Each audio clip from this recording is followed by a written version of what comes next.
Le soleil couchant teinte le ciel d'un rouge sanglant sur la savane.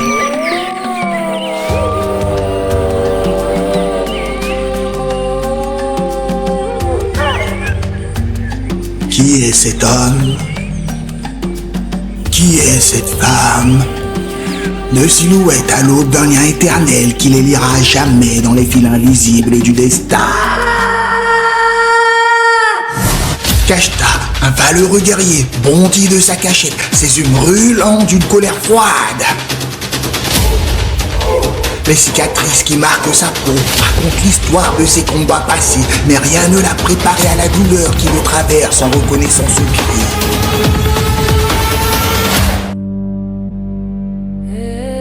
C'est le cri de Zari, une guerrière à la beauté sauvage, dont les yeux verts sont emplis d'une tristesse indicible.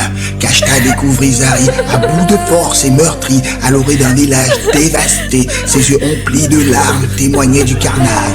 Une armée avait envahi le village, cherchant à localiser sa hutte. Les villageois, refusant de coopérer, furent massacrés sans pitié. La famille de Zari fut anéantie et la hutte de Kashta découverte. C'est alors qu'ils apprirent l'identité du véritable instigateur du massacre. Kago, un guerrier sorcier cruel infiltré dans les rangs de l'armée. Il pénétra dans la demeure de Talula.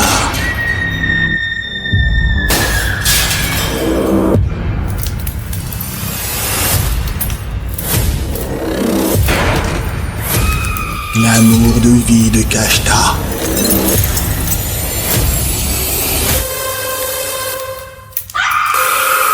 Et abusa d'elle jusqu'à sa mort. Le choc fut si violent comme un éclair glaçant son son. Son cœur auparavant enflammé de colère se contracta, se transforma en un bloc de glace. La rage le submergea, froide et implacable, le propulsant vers une vengeance impitoyable. Zari tentait de parler, mais ses mots se perdirent dans le vent. Aveuglé par la douleur, il se lançait vers des traces de sang qui s'enfonçaient dans la jungle hostile. Le cœur brûlant de peine et de colère, Kashta et Zari s'enfoncèrent dans la jungle impénétrable, à la poursuite de Kago, l'esprit de la magie noire qui hantait leur ennemi, les manipulait.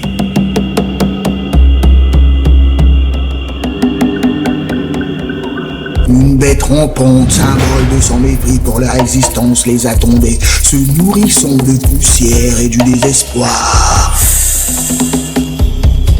Un anaconda géant tapis dans les buissons, sa présence menaçante, un symbole de la cruauté de Kago.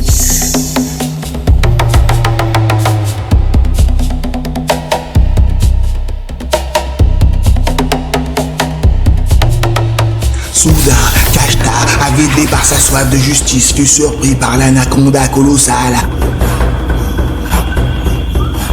Kashta, face à la bête gigantesque, était un point minuscule dans un océan d'écailles. Zari intervint, ses mouvements étaient précis, une danse mortelle, d'un geste fluide, elle décocha une volée de fléchettes empoisonnées. Ses mouvements étaient rapides et précis, une symphonie de vitesse et de précision.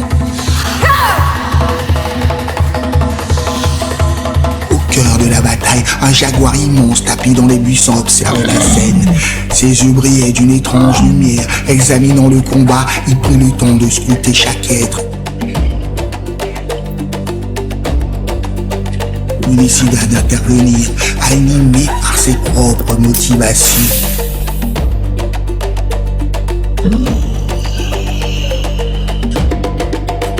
Puis d'un bond fulgurant, il se jeta sur l'anaconda. L'anaconda, pris de court par cette nouvelle menace, se débattait avec violence, mais le jaguar, plus rapide et plus agile, le dominait. Le jaguar, par son intervention, leur avait offert une chance de survie, une lueur d'espoir dans leur quête de justice. Ensemble, ils reprirent leur péripétie, déterminés à traquer Kago jusqu'à ce qu'il paie pour ses crimes.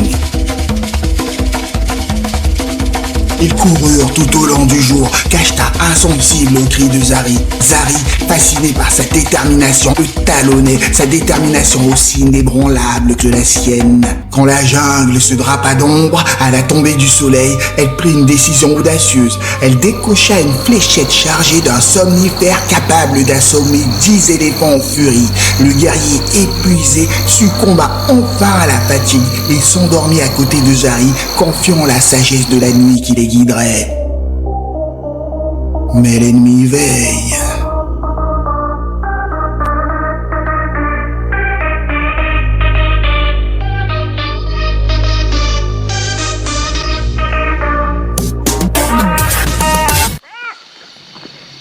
Ce n'était qu'un rêve. Zari s'éveilla le souffle léger. Son esprit était calme, une étendue paisible comme les nuages d'un matin d'été. Elle se tenait prête malgré la tranquillité à combattre. La paix du matin n'était qu'une accalmie avant la tempête. Escalope de babouin desséché, il était reparti dans sa folle course contre vents et marées. Elle voulait l'épauler dans sa quête, mais où pouvait-il bien être ? Trêve de pensée, des brigands de grands chemins tirés par la beauté de la guerrière se tenaient devant elle, voulant abuser d'elle, mais ils ne connaissaient pas l'agilité de cette dernière. Ils ne verront pas le soleil du jour suivant. La bataille faisait rage, mais des sentiments inconnus inondaient le cœur de Zari. Voulait-elle toujours venger sa famille ou retrouver le guerrier partageant sa souffrance ? Soudain, dans la bataille, un grand bruit se fit retentir depuis le désert.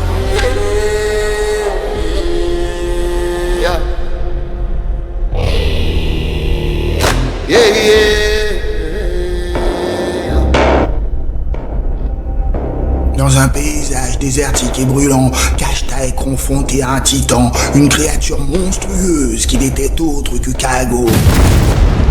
Le combat est inégal, mais Kashta, les yeux brûlants de rage, releva le défi.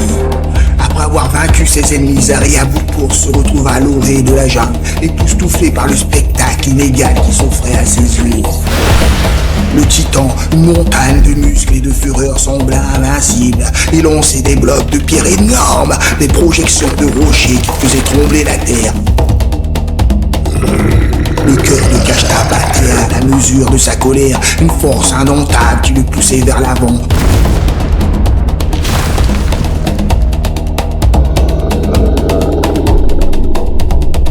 Animé par une rage froide, il s'approcha du titan. Il le frappait avec une force brutale, ses coups résonnant comme le tonnerre dans les montagnes.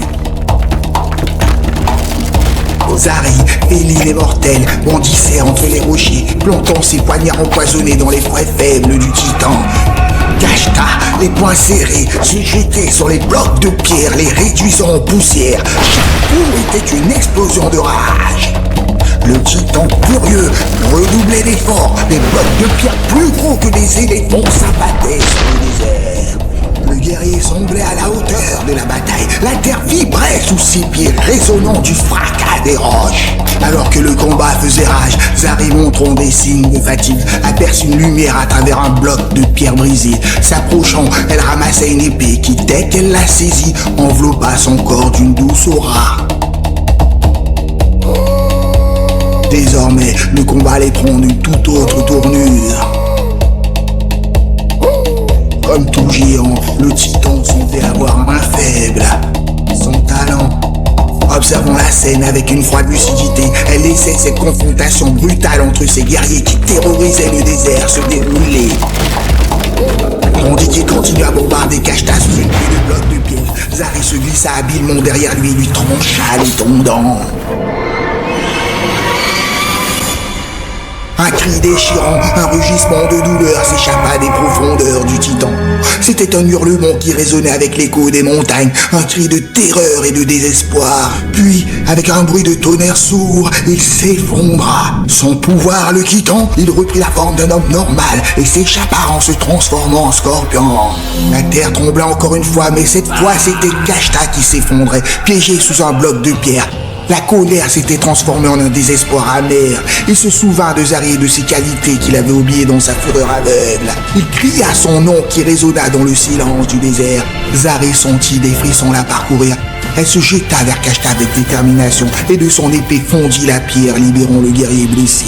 La forteresse de Kago se dressait au loin, un symbole de leur quête. Le soir venu, Zari dévoila son plan, une diversion astucieuse, un piège qui utiliserait la force des villageois pour prendre Kago par surprise. Kashta, apaisé par la sagesse de Zari, accepta. La nuit tombant, Kashta se retira pour méditer. Il revivait sa rencontre avec le lion blanc, un moment de force et de réciprocité. Il y avait trouvé une nouvelle force, une sagesse qui lui manquait.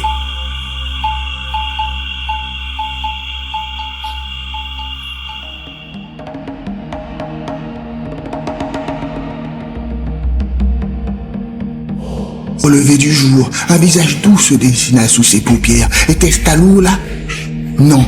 C'était Zari, la farouche guerrière qui avait rassemblé les villageois de tous les villages dévastés par l'armée de Kago. Ils atteignirent la forteresse de Kago, une citadelle imprenable protégée par une armée de guerriers fanatiques. Tandis que Zari entamait une danse envoûtante, cachée dans les buissons à quelques pas, Kashta bouillonnait d'impatience, attendant avec ses guerriers le signal de Zari. La danse de Zari captivait l'assistance qui semblait complètement sous son emprise.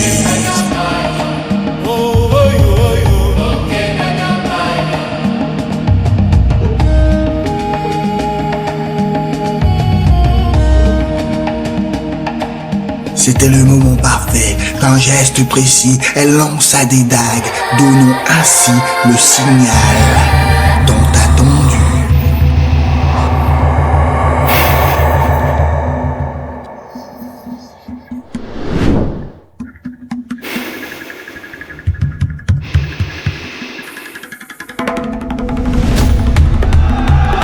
L'attaque est rapide et coordonnée. Kashta attaque de manière frontale, tandis que Zari guide les villageois dans les escaliers de la forteresse.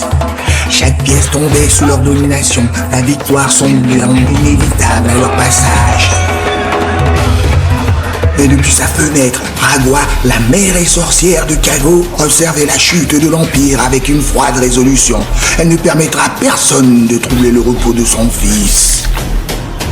Transformée en un immense iguane, Ragua dévala les escaliers. Elle trouva rapidement Zari et l'attaqua. Mais la guerrière, avec l'agilité d'une gazelle, esquivait les assauts du monstre. L'iguane géant, surpris par la force de Kashta, se retrouva rapidement submergé. Mais avant qu'il ne puisse réagir davantage, Zari lui perça l'œil avec une de ses larmes.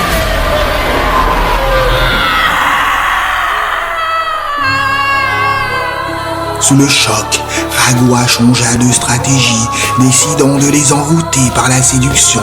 Elle prit l'apparence de Talula, la femme que Kashta aimait tant. Approchant le couple qui montait les marches, elle réussit à jeter un sort si puissant que Kashta, dans un instant d'égarement, se retrouva déjà dans les bras de la sorcière. Mais Zari, dévastée par la trahison apparente, laissa éclater sa colère. Poussée par ses sentiments, elle retrouva son sang-froid. Et avec une précision fulgurante, lança 3 fléchettes mortelles en direction de Ragua. Les fléchettes atteignirent leur cible, brisant le charme et révélant le vrai visage de la sorcière. Ragua, convulsant sous l'effet du poison, se vit enveloppé d'une fumée étrange avant de s'effondrer morte. La fumée s'éleva lentement dans la pièce où Kago méditait, se faufilant autour de lui comme un serpent. Sa colère monta en flèche, si intense qu'elle le transforma en une créature féroce, ressemblant étrangement à un lion déchaîné.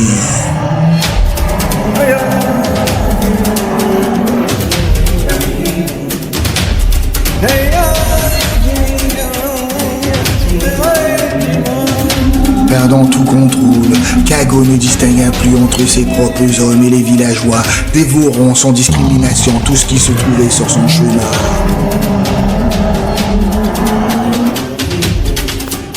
Kashta et Zari, horrifiés par le carnage qui s'étalait devant eux, décidèrent de monter avec une prudence extrême. Alors qu'ils avançaient, le monstre bondit soudainement sur Zari. Elle tenta de l'esquiver avec l'agilité qui la caractérisait, mais cette fois, son attaque échoua. Et la créature parvint à la saisir. Tandis que Kago, dans sa forme monstrueuse, s'apprêtait à dévorer Zari, Kashta fut troublée par une voix le suppliant. Ne laisse pas mourir. Voix de sa défunte bien-aimée dans le visage de Zari.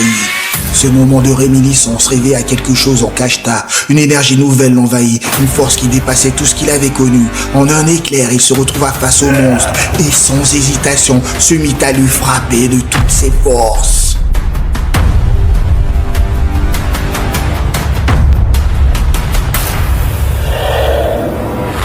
Chaque coup résonna à l'intérieur de Kago, non comme de la douleur, mais comme une étrange extase, une lumière brûlante qui envahissait tout son être. Finalement, cette lumière se transforma en un feu dévorant, consumant Kago de l'intérieur. Dans un dernier instant de folie et de désespoir, il choisit de se faire exploser. Tandis qu'ils s'enfuyaient, leurs regards restaient irrésistiblement accrochés l'un à l'autre. Kashta et Zari parvinrent à s'échapper.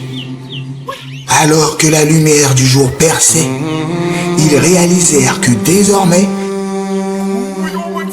ils devront réapprendre à rire et à exprimer leurs sentiments.